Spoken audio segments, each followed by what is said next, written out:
दोस्तों, मैं हूं नरेंद्र कुमार पोटर और स्वागत है आपका एनके मैथ्स वरना नेट 7 चैनल पर। तो दोस्तों, अपने चल रहे थे क्लास 10 में आयतन से संबंधित क्वेश्चन 13.2 में हो गए थे अपन क्वेश्चन नंबर 5। अब चलते हैं क्वेश्चन नंबर 6 पे। तो क्वेश्चन नंबर 6 में है कि एक बेलनाकार क्या है, कोई ठोस पदार्थ है। बेलनाकार क्या एक ठोस वस्तु है। इस तरीके से क्या है, एक बेलनाकार वस्तु है। तो एक बेलनाकार वस्तु है, उसकी ऊंचाई दे रखी है अपने को 220 मीटर। इसकी ऊंचाई कितनी दे रखी है? 220 मीटर ऊंचाई दे रखी है, 220 सेंटीमीटर। उसके बाद इसका डाया यानी कि व्यास दे रखा है। व्यास कितना दे रखा है? बेलन की ऊंचाई तो दे दी, बेलन की ऊंचाई कितनी है? h बराबर 220 सेंटीमीटर। उसके बाद इसका व्यास दे रखा है अपन को 24 सेंटीमीटर। तो इसकी त्रिज्या r बराबर कितनी हो जाएगी? 24/2 इंटू बराबर 24/2 बराबर कितना हो गया? 12 सेंटीमीटर। ये तो एक क्या है, अलग से एक बेलन दे रखा है।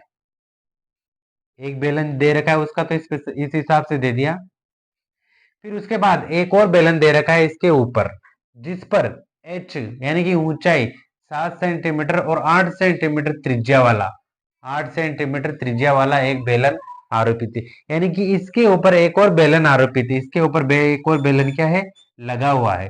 वो जो इसके ऊपर लगा हुआ बेलन है, उसकी ऊंचाई है 60 सेंटीमीटर। इस तरीके से इस तरीके से क्या है, यहाँ पर एक और बेलन इसके ऊपर अध्यारोपित है। और ये वाला जो बेलन है, इसकी ऊंचाई कितनी दे रखी है इसमें? 60 सेंटीमीटर। इसकी ऊंचाई कितनी दे दी? 60 सेंटीमीटर। उसके बाद जो ऊपर वाले की त्रिज्या है, ऊपर वाला जो बेलन है उसकी त्रिज्या कितनी दे रखी है? 8 सेंटीमीटर। यहाँ वाली त्रिज्या, ये जो ऊपर वाला जो बेलन है, उस बेलन की त्रिज्या कितनी दे रखी है अपन को? 8 सेंटीमीटर। उसके बाद आके पूछता है कि इस प्रकार एक स्तंभ बना हुआ है, यानी कि इस प्रकार जो यह आकृति बनी हुई है, इस प्रकार का क्या बना हुआ है? एक स्तंभ बना हुआ है, या लोहे की आकृति कह दो, कुछ भी कह दो। इस प्रकार की जो ठोस वस्तु बनी हुई है, उसका क्या करना है? अपन को द्रव्यमान निकालना है। क्या निकालना है? द्रव्यमान। अब यहां पर देखिए, द्रव्यमान पूछ रहा है, जबकि अपन ने क्या देखा है? या तो क्षेत्रफल देखा है, या अपन ने क्या देखा है? आयतन देखा है। या तो अपन ने क्षेत्रफल निकालना सीखा है, या अपन ने आयतन निकालना सीखा है। लेकिन यहाँ पर क्या पूछ रहा है? ये द्रव्यमान पूछ रहा है। अब देखिए, जो द्रव्यमान पूछ रहा है, उसकी क्या कंडीशन दे रखी है कि एक घन सेंटीमीटर का 8 ग्राम है। एक घन सेंटीमीटर में कितना है? 8 ग्राम। एक घन सेंटीमीटर एक घन सेंटीमीटर में कितना ग्राम द्रव्यमान है? 8 ग्राम द्रव्यमान। एक घन सेंटीमीटर कितना द्रव्यमान है? 8 ग्राम। यहां पर देखिए, जो एक घन सेंटीमीटर, ये क्या है? घन सेंटीमीटर दे रखा है, यानी कि क्या है ये? घात 3 दे रखी है सेंटीमीटर। इसका मतलब क्या है? ये आयतन ही है। क्या है ये? आयतन है। यानी कि एक घन सेंटीमीटर में 8 ग्राम है, यानी कि एक आयतन में, एक संख्या के आयतन में कितना द्रव्यमान है? 8 ग्राम द्रव्यमान है। यानी कि जो आयतन आएगा उसको अपन क्या कर देंगे? 8 से गुणा कर देंगे। जो आयतन आएगा अपने पास, यानी कि अपने पास जो आयतन आएगा एक घन सेंटीमीटर का, उसको क्या कर देंगे अपन? 8 से गुणा कर देंगे। टोटल इसका आयतन आएगा, उसको अपन क्या कर देंगे? 8 से गुणा कर देंगे। तो अपनों का क्या निकल जाएगा? ये द्रव्यमान निकल जाएगा। यानी कि क्या करना है अपन को? एक आयतन ही निकालना है। ये उसी प्रकार का है, जैसे मान लो कोई वस्तु किसी कपड़े से बनी हुई, तो उस कपड़े में 1 मीटर में कितना रुपया लग रहा है, उसी हिसाब से इसमें दे रखा है कि पूरा जो आयतन है, उस आयतन में द्रव्यमान कितना होगा, और उसका हिसाब दे दिया। ये लागत है एक तरीके से। एक घन सेंटीमीटर की कितनी है? 8 ग्राम। तो अपन क्या निकालेंगे इसमें? आयतन निकालेंगे। आयतन क्या क्या है? आकृति का आयतन। आकृति का आयतन क्या निकल जाएगा इसमें? ऊपर भी बेलन है, ये जो बड़ा वाला बेलन है इसको नाम दे दिया अपन ने 1 नंबर, और छोटा वाला जो बेलन है उसका नाम दे दिया अपन ने 2 नंबर। तो 1 नंबर वाले बेलन का आयतन प्लस 2 नंबर वाले बेलन का आयतन 2 नंबर वाले बेलन का क्या हो जाएगा, आयतन हो जाएगा। दोनों का अपन को क्या करना, दोनों के आयतन अपन को क्या करने, निकाल के, और दोनों के आयतन को क्या कर देना है, प्लस करना है। तो बेलन का आयतन क्या हो जाएगा यहाँ पर, pi are square plus pi are square और एच। अब इसमें देखिए दो बेलन है, दोनों बेलनों में ए स्क्वायर एच दोनों में लगता है, तो एच इसमें भी काम आएगी, इसमें भी काम आएगी। तो अपन को क्या करना है, ये जो बड़ा वाला बेलन है उसकी ऊंचाई को क्या कर देना है, बड़े एबीसीडी के एच से लिख देना है। इससे अपन को ये पता लगेगा जो बड़ी एबीसीडी वाली जो ऊंचाई है वो किसकी है, बड़े वाले बेलन की। प्लस दूसरा छोटा वाला बेलन लिख देंगे यहाँ पे, वही सूत्र हो जाएगा कितना, पाई आर स्क्वायर। इसकी एच को क्या कर देंगे अपन, छोटा कर देंगे, इसकी एच को क्या कर देंगे, छोटा कर देंगे।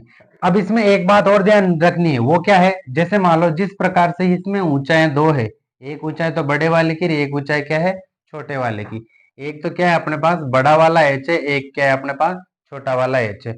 उसी प्रकार से जब दो ऊंचाई इसमें तो ये है, तो त्रिज्या भी इसमें क्या होगी, दो होगी। त्रिज्या भी क्या है इसके अंदर, दो होगी, क्योंकि इस बड़े वाले का आधार यहाँ पर बड़ा वाला है और छोटे वाले का आधार क्या है यहाँ पर छोटा वाला है। तो जो बड़े वाले की रहेगी उसको अपन क्या दे देंगे, 1 नंबर दे देंगे, और ये छोटा वाला रहेगा उसको क्या देंगे अपन, 2 नंबर दे देंगे। एच के भी अपने नाम डाल दिए, 1 नंबर और 2 नंबर। तो बड़े वाले की एच ऊंचाई कितनी है,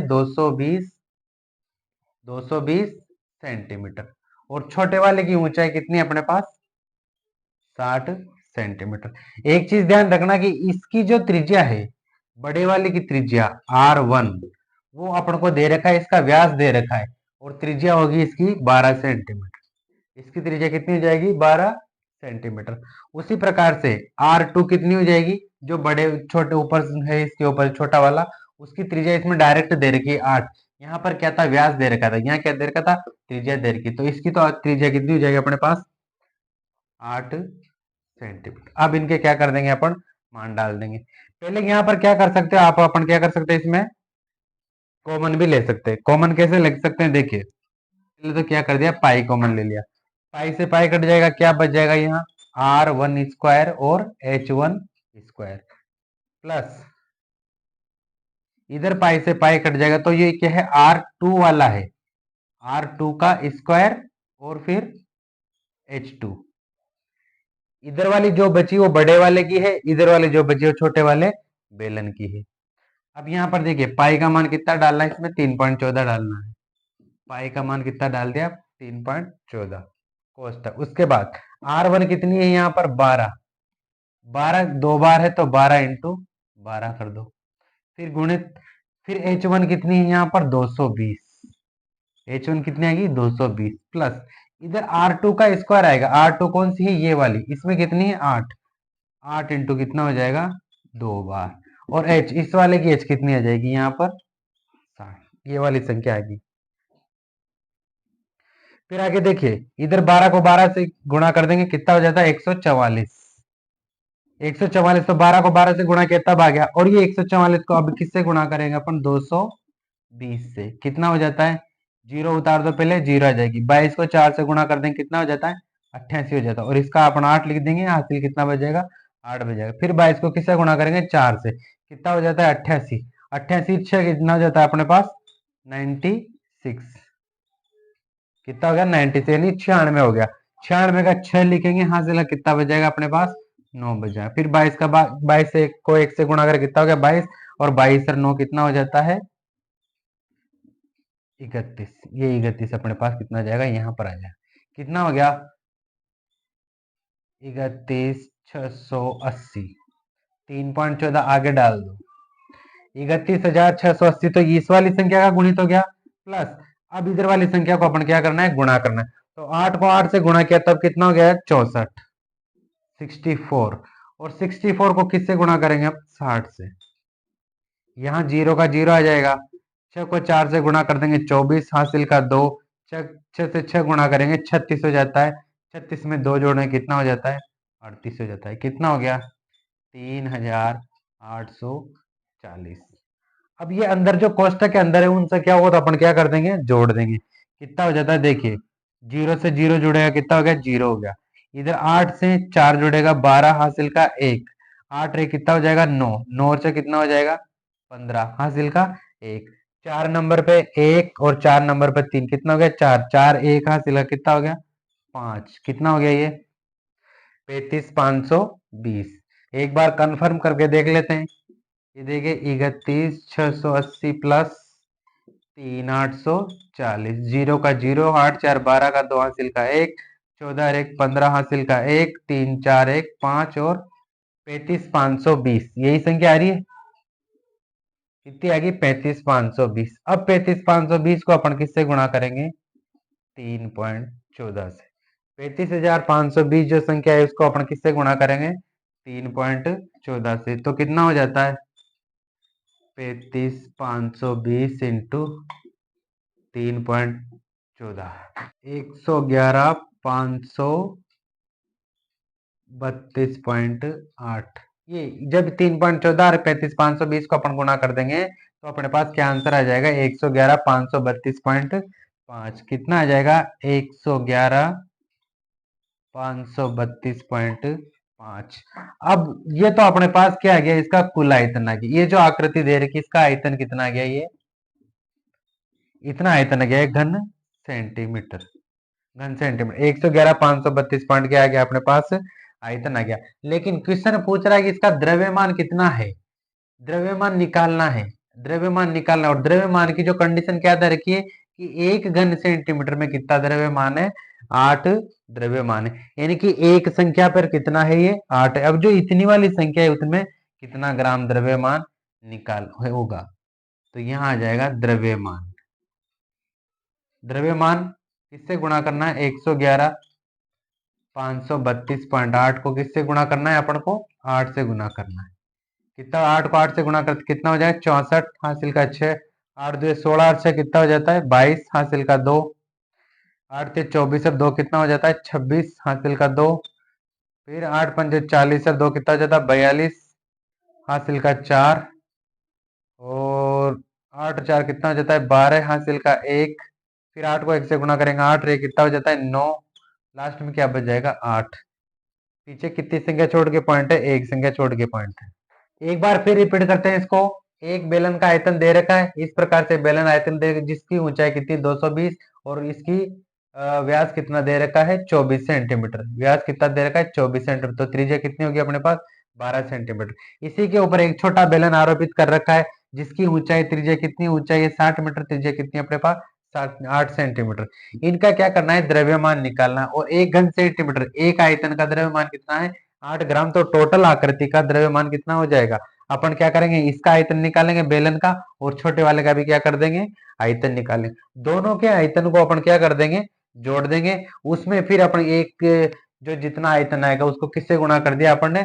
8 से गुणा कर दिया। तो कितना आ गया अपने पास? 82,62,4 ग्राम कितना आ गया ये द्रव्यमान। यदि अपन इसको किलोग्राम में चेंज करना हो, क्या चेंज करना हो? किलोग्राम में, तो फिर अपन क्या करेंगे? 1 किलोग्राम बराबर कितना होता है? 1 किलोग्राम बराबर कितना होता है? 1000 ग्राम। 1 किलोग्राम बराबर कितना होता है? 1000 ग्राम। इस पूरी संख्या में अपन क्या कर देंगे? 1000 का भाग दे देंगे। 1000 का क्या कर देंगे अपन? भाग दे देंगे। अब देखिए यहाँ एक दशमलव छोड़ के पॉइंट लगा हुआ है, नीचे कितनी जीरो है? 3 जीरो, यानी कि 1000 का भाग देना है। तो जो जीरो वाली संख्याओं को भाग देना है उसमें क्या कर देना है? जितनी जीरो लगी रही है उतनी संख्या छोड़ के पॉइंट लगा दे रहे। कितनी जीरो है? 3 जीरो। तो 3 संख्या छोड़ के अपन को क्या करना है? पॉइंट लगा। लेकिन एक चीज क्या ध्यान रखना है ना, यहाँ पहले से एक संख्या पहले ही छूटी हुई, एक संख्या पहले ही छूटी हुई, तो अपन को एक यहाँ से स्टार्ट नहीं करना। इस दशमलव के बाद से 3 संख्या और छोड़ के अपन को क्या कर देना है? दशमलव लगाना। तो इस दशमलव के बाद से 3 संख्या क्या हो जाएगी? 1 2 और 3। तो यहाँ पर क्या लग जाएगा? ये दशमलव लग जाएगा। और किसी भी संख्या में दशमलव क्या होता है? एक बार ही होता है। तो ये वाला दशमलव अपन क्या कर देंगे? हटा देंगे। तो इधर कितना बच जाएगा अपने पास? 89,892। दशमलव कहां पर है? यहाँ पर। दशमलव के बाद दो संख्या तक ही संख्या लिखी जाती है। तो कितना हो जाएगा अपने पास? 892.26 केजी हो गया। अब ये कितना हो गया? किलोग्राम में हो गया। ये द्रव्यमान का वजन कितना हो गया अपन? अब 892.26 किलोग्राम हो गया। अब चलते हैं अपन क्वेश्चन नंबर 7 पर। तो अपना नेक्स्ट क्वेश्चन, क्वेश्चन नंबर 7 है कि एक कोई ठोस आकृति है जिसकी ऊंचाई कितनी है? 120 सेंटीमीटर, और त्रिज्या कितनी है 60 सेंटीमीटर। एक शंकु सम्मिलित है। कोई आकृति है इस प्रकार से, पहले कौन सी आकृति दे रही है अपने पास, शंकु वाली आकृति, शंकु के आकार की। शंकु किस तरीके का होता है, इस तरीके का। इस प्रकार की जो शंकु वाली आकृति है उसमें क्या है 120 सेंटीमीटर की क्या है ऊंचाई है। इसकी ऊंचाई कितनी है 120 सेंटीमीटर। और इसकी जो त्रिज्या है वो त्रिज्या कितनी है 60 सेंटीमीटर। 60 सेंटीमीटर क्या है यहाँ पर त्रिज्या। ये कौन सी है शंकु वाले भाग की, जो 60 सेंटीमीटर त्रिज्या वाले अर्धगोले पर स्थित है। अब ये जो शंकुनुमा आकृति है वो एक गोले पर अध्यारोपित है जिसकी त्रिज्या कितनी है 60 सेंटीमीटर। यानी कि जो त्रिज्या इसकी दे रखी वही त्रिज्या क्या है इस अर्धगोले की दे रखी, उस पर क्या है ये स्थित है। तो इसका मतलब यानी कि जो इसकी त्रिज्या, इसका जो व्यास रहेगा वही व्यास किसका रहेगा अर्धगोले का। इस तरीके से दोनों की त्रिज्या क्या होगी सेम होगी, यानी कि पिक्स इसके बराबर, इसकी चौड़ाई में उतना ही चौड़ा ये क्या है अर्धगोला है। तो इस प्रकार से क्या होगी एक ये है एक आकृति होगी। कैसी आकृति होगी ये बल्बनुमा। कौन सी आकृति होगी ये बल्बनुमा। फिर क्या कह रहा है कि अर्धगोले पर स्थित है इस ठोस को। अब इस प्रकार जो आकृति बनी, इस प्रकार ये बल्बनुमा जो आकृति बनी, इस आकृति को एक बेलनाकार, एक बेलनाकार क्या है जैसे कोई डिब्बा मान लो इस तरीके से, ये बेलनाकार डिब्बा या बेलनाकार कुआं कुछ भी कह दो, इस तरीके से ये जो बेलनाकार आकृति है उसके अंदर क्या किया इसको डाला गया। और जो जिसके अंदर डाला गया कुआं या डिब्बा वगैरह जो भी ये बेलनाकार आकृति है इसके अंदर क्या है पानी भरा हुआ है। पूरा ये पानी से भरा हुआ है नीचे से ऊपर तक, पूरा क्या है ये पानी से भरा हुआ। इस आकृति को क्या किया इसके अंदर डाला गया। अब इसके अंदर डाला गया तो इसकी जो त्रिज्या है, इसकी भी त्रिज्या कितनी है बेलन की त्रिज्या 60 सेंटीमीटर। इस बेलन की त्रिज्या भी कितनी है 60 सेंटीमीटर। अब देखिए जैसे अपन इसको अंदर यहाँ पर डालेंगे तो ये जो आकृति है बल्बनुमा ये क्या करेगी इसकी तली को टच करेगी। क्या करेगी टच करेगी।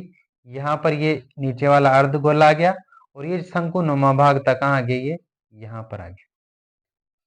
ये पूरी आकृति को अपन ने क्या कर दिया इसके अंदर डाल दिया। इसके अंदर ये जो बेलनाकार जो आकृति थी, बेलनाकार जो डिब्बा था उसके अंदर क्या कर दिया अपन ने इसको डाल दिया। इसमें दे रखा है कि इसका बेलन में डाला गया जो तली को स्पर्श करता है, यानी कि इसका जो ये अर्धगोला वाला जो भाग है ये कहाँ तक जाएगा इस तली तक टच करेगा इसको। कहाँ तक टच करेगा इसको इसकी नीचे वाली तली तक। अब इनकी 60 सेंटीमीटर त्रिज्या है, शंकु की अर्धगोले की भी त्रिज्या कितनी है 60 सेंटीमीटर, और इसकी भी त्रिज्या कितनी दे दी बेलन की भी 60 सेंटीमीटर। यानी कि सभी की त्रिज्या क्या है यहाँ पर बराबर है। तो ये चारों तरफ से इसके अंदर क्या है एकदम अंदर से फिक्स आया हुआ है। अब जब जैसे ही अपन कोई पानी से भरे हुए कोई टैंक वगैरह कुछ भी कोई वस्तु होती है उसके अंदर किसी भी पानी हुई से भरी वस्तु के अंदर, पानी से भरे हुए किसी डिब्बे के अंदर अपन कोई भी वस्तु डालेंगे तो उससे क्या होता है कि जो डालने के बाद जो पानी रहेगा वो पानी क्या आ जाएगा थोड़ा बाहर आ जाएगा। अब बाहर आ जाएगा तो उसके अंदर कुछ पानी क्या हो जाएगा यहाँ पर शेष भी बचेगा।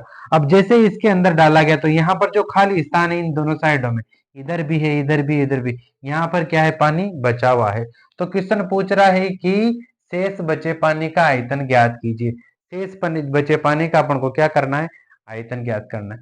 अब देखिए इसके अंदर क्या किया अपन ने, ये इस प्रकार से क्या थी एक बल्बनुमा आकृति थी, और जो बल्बनुमा आकृति थी उसके अंदर क्या था, बल्बनुमा आकृति के अंदर क्या था एक तो शंकु था। बल्बनुमा आकृति के अंदर क्या है एक तो शंकु है और एक क्या है अर्धगोला है। एक तो क्या है शंकु है एक क्या है अर्धगोला। इन दो चीजों से शंकु और अर्धगोले से मिलकर क्या बनी हुई है बल्बनुमा आकृति बनी हुई है। अब फिर इसको डाला गया किसके अंदर एक पानी से भरे हुए डिब्बे के अंदर। ये पूरे आयतन में से अपन क्या करेंगे इस वाले को अपन माइनस कर दे। किस में से माइनस करेंगे इसको बेलन के आयतन में से। बेलन के आयतन में से अपन क्या कर देंगे इसको माइनस कर देंगे। बेलन के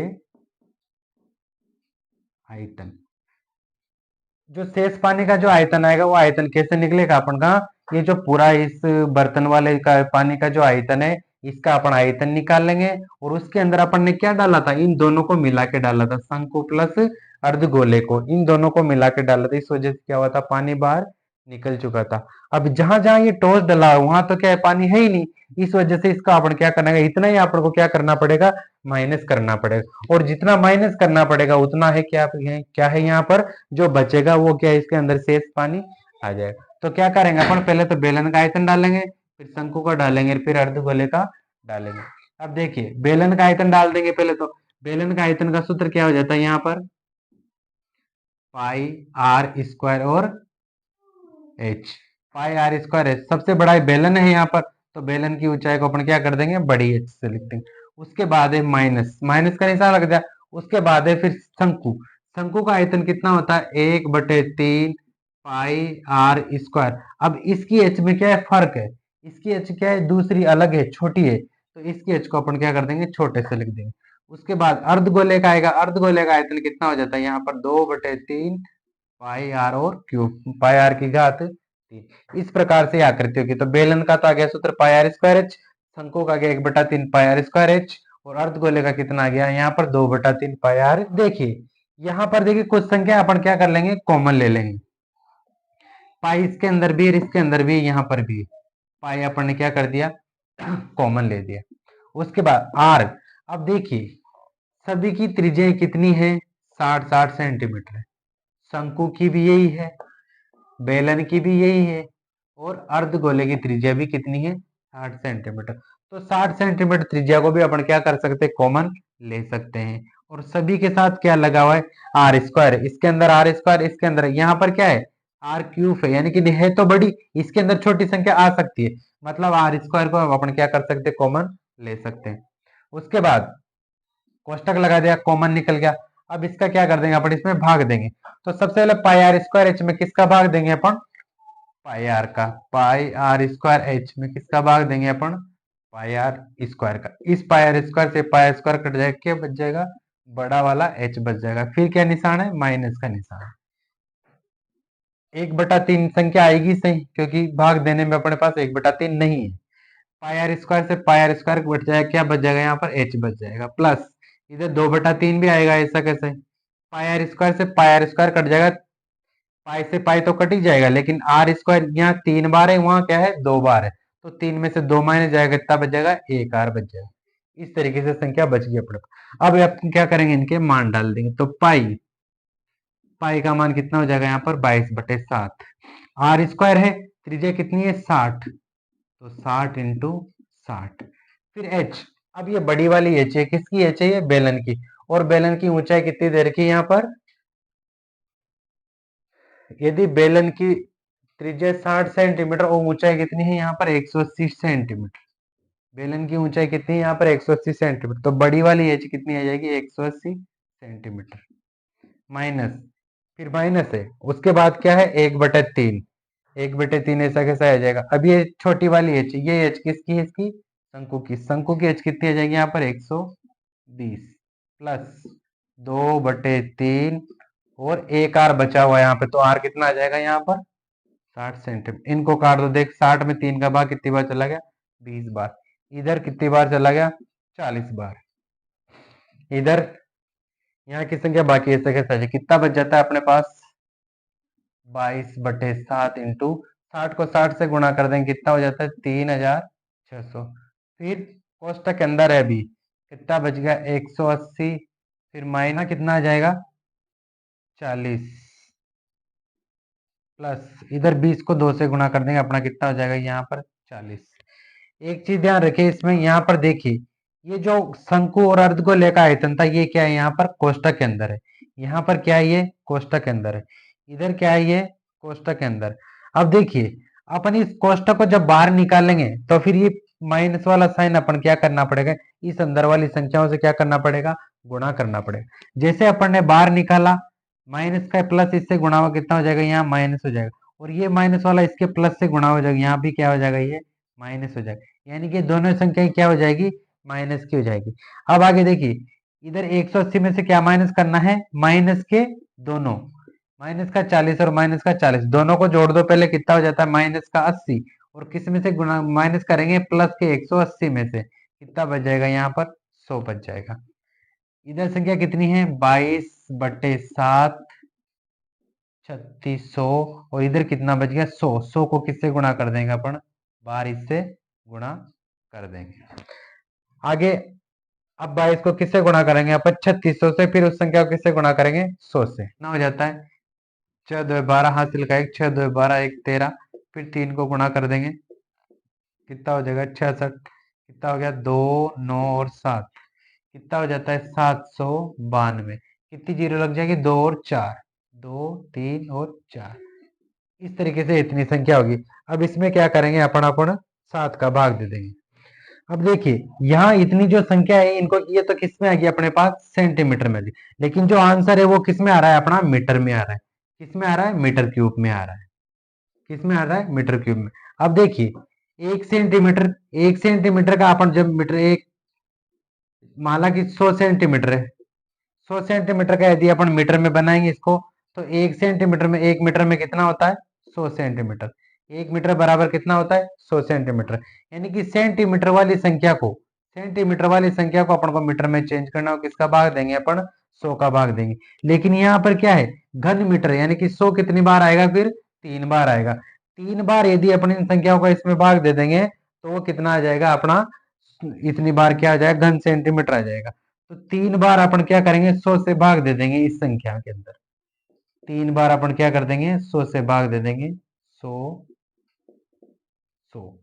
अब कितनी संख्या है इसमें 2 4 6 संख्या छोड़ के अपन पहले तो क्या कर देंगे दशमलव लगा देंगे 1 2 3 4 5 और 6 कितना बच जाता है यहाँ पे 792 2 4 बचे 7.92 आ जाएगा और फिर 7.92 अपन किसका भाग देंगे 7 में भाग सबसे पहले 7 में भाग दें कितनी बार गया 1 बार फिर दशमलव फिर 9 में 7 का भाग कितनी बार 1 बार कितना गया 2 इधर कितना हो जाएगा 22 में कितनी बार भाग चला जाएगा 2 बार तो कितना हो जाएगा 14 हो जाएगा 14 में कितना बचेगा 8 बचेगा इधर कितनी हो जाएगी वैसे चाहे तो एक दशमलव की दो संख्या से क्या आ जाता है तो कितना आ जाएगा अपने पास 1.12 मीटर क्यूब में 1.12 मीटर ये आंसर आ जाएगा अपना कितना 1.12 मीटर ये अपना क्या हो जाएगा इसका आंसर हो जाएगा।